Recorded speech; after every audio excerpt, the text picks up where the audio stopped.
வணக்கம். அறம் சொல்லும் திருக்குறள். இந்த பகுதியில் இன்றைக்கு அதிகாரம் 12 நடுவுநிலைமை குறள் எண் 9. சொற்கோட்டம் இல்லது செப்பம் ஒரு தலையா உள்கோட்டம் இன்மை பெறின். இப்போ ஒரு தலையா உள்கோட்டம் இன்மை பெறின் சொற்கோட்டம் இல்லது செப்பம். ஒரு தலையா அப்படின்னா ஒரு தலைப்பட்சமாக, உள்கோட்டம் இன்மை பெறின் உள்ளத்தில் வஞ்சனை அப்படிங்கிறது இருக்கக்கூடாது. கபடம், அதாவது உள்ளத்தில் நேர்மை இருந்தால் தான் பேசுகின்ற பேச்சிலையும் நீதியும் நேர்மையும் உண்மையும் இருக்கும் அப்படிங்கிறார் வள்ளுவர். இப்போது நம்மளுடைய மனசில் கோணுதல் இல்லாத தன்மை, அதாவது இப்போ ஒரு தீர்ப்பு சொல்லக்கூடிய ஒரு நீதிபதி இருக்கிறார். அவர்கிட்ட ஒரு வழக்கு வருது. அந்த தவறை செஞ்சவங்க நெருங்கின சொந்தக்காரங்களாக இருந்தால் அது தப்பு இல்லைன்னு ஆகாது. இப்போ அம்மா தவறு செய்தாலும் பிழை தான், மனைவி செஞ்சாலும் பிழை தான்.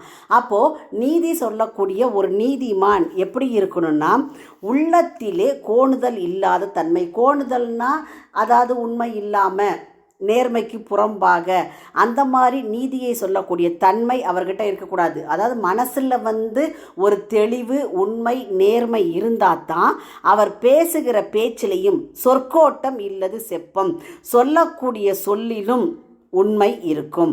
அப்போது எப்படின்னா நம்ம மனசளவில் என்ன நினைக்கிறோம். இப்போ நிறைய பேர் பார்த்தா ஒரு தலைப்பட்சமாக நியாயம் சொல்லுவாங்க. அதாவது செய்தது தப்பாக தான் இருக்கும், ஆனால் அவங்களுக்கு ஆள் மனசில் தெரியும் தப்பு தான். ஆனால் சொல்லும்போது என்ன பண்ணுவாங்கன்னா ஒரு தலைப்பட்சமாக ஒரு நியாயத்தை வழங்கிடுவாங்க.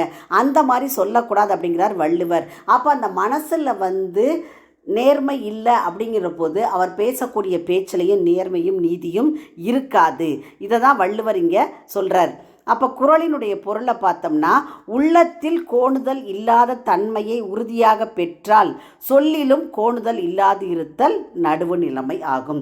அப்போ மனசில் முதல்ல இருக்கக்கூடாது. மனசில் உண்மை இருக்கணும், நேர்மை இருக்கணும். கள்ளம் கபடம் வஞ்சனை இதெல்லாம் இருக்கக்கூடாது.